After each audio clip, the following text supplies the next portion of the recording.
The latest episode of The Bad Batch may have shown a big mistake in the making for the proto-rebel cells we're starting to see. In general, in these earlier shows and games like The Bad Batch, Andor, and even the Jedi games, we're focusing on smaller groups with very specific grievances and goals with respect to their resistance to the Empire. Andor starts to get into some of the more established rebel cells in the scenes with Saw, and Rebels also shows how these cells transition into the more unified Rebel Alliance. But those are set much later than The Bad Batch, where we're seeing the clone forces under Rex's command fighting a guerrilla war with the Empire over the fate of the clone troopers. This, I think, represents the kind of smaller scale conflict that's probably going on throughout the galaxy, and we're seeing some official backing of Rex with Senator Rio Chuchi. But the latest pair of episodes had a meeting between Chuchi and Senator Singh, which pointed to an element all of these groups are still lacking: coordination. While Chuchi and Singh are right, some element of leadership is necessary. This could go in two very different directions. One would be that the kinds of local conflict we're seeing continue as resistance groups continue to rise up, and then we'll see a bit more of the mutual aid we know ends up working well for the rebellion. But on the other end, this could repeat a massive mistake of the earlier Rebel Alliance in Legends.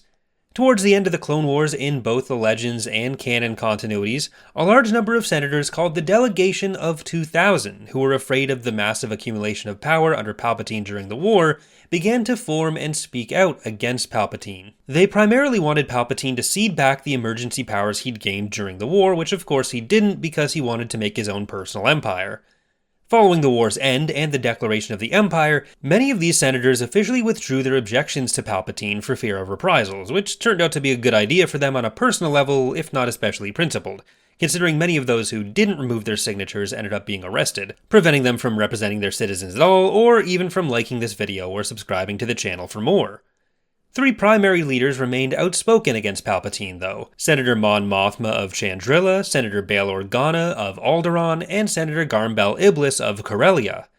Bail and Mon Mothma, according to the Essential Guide to Warfare, avoided detection by couching their concerns in loyalist language, while Garm was, quote, protected by his system's importance and history of cranky independence.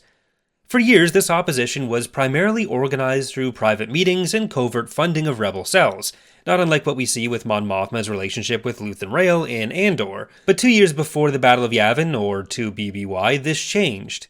The Corellian Treaty, signed between the three, established the official structure of the rebellion under their leadership, with Mon Mothma holding the position of Rebel Chief of State.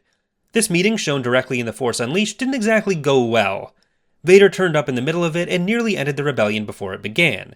It forced the leaders both into the open and to operate underground. With the rebellion in place and the Empire largely aware of what was going on, Mon Mothma soon issued the Declaration of Rebellion, shown in full in the old Rebel Alliance sourcebook, hoping to prompt the growth of rebel networks throughout the galaxy. However, instead what happened was an unfortunately somewhat predictable tragedy. Several worlds, emboldened by the Declaration, skipped the organization and covert step, and officially declared themselves loyal to and members of the Alliance to restore the Republic.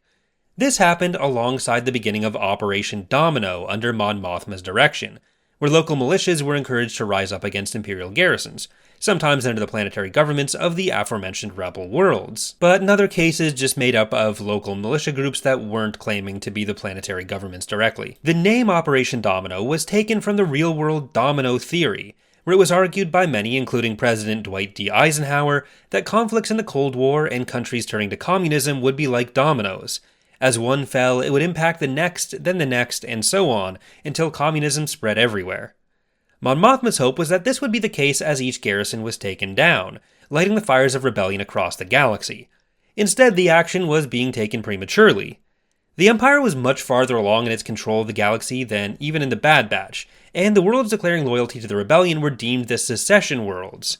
Even initial successes by the attempted overthrow of Imperial garrisons just meant bigger Imperial forces would soon come, and the worlds declaring loyalty to the rebellion simply painted themselves as clear targets for the Empire. These crackdowns may have gained some sympathy for rebel causes, but it also caused a major shift in rebel strategy. The rebels learned that there was no way to operate if there was a clear target for the Empire to focus on, meaning the rebellion needed to operate primarily from harder-to-track cells for the next 6 years until the Emperor's death. To me, it seems like Chuchi and Singh's rhetoric here implies the potential for them to go down the same road. They're coming hot off the end of the Clone Wars, so these kinds of major power versus major power conflicts are what they're used to. so they may not yet understand the need for a more protracted guerrilla war, on top of senators like Chuchi working in political backchannels to accomplish their aims and grow their networks. Part of the problem is that nobody really knows exactly what the Empire is going to be like. We're only in the earlier parts of its transition right now. Eventually, open rebellion will be necessary, and some riskier moves will need to be done in the short term too. But the fact that we're on a bit of a risky precipice here, and we know Rex, Wolf, and Gregor end up alone on a desert planet before joining Phoenix Squadron, either means they all accomplish what they wanted to for the clones and then head underground, or there's a calamity coming for them all. I've been really enjoying the Bad Batch and how it's explored some of these early themes for Rebel groups though, so I'm looking forward to seeing where it all goes either way. Just thought this was a neat opportunity to talk about some of the earlier lore and some of the connections which could exist there. If you've enjoyed the video, remember to leave a like and subscribe for more.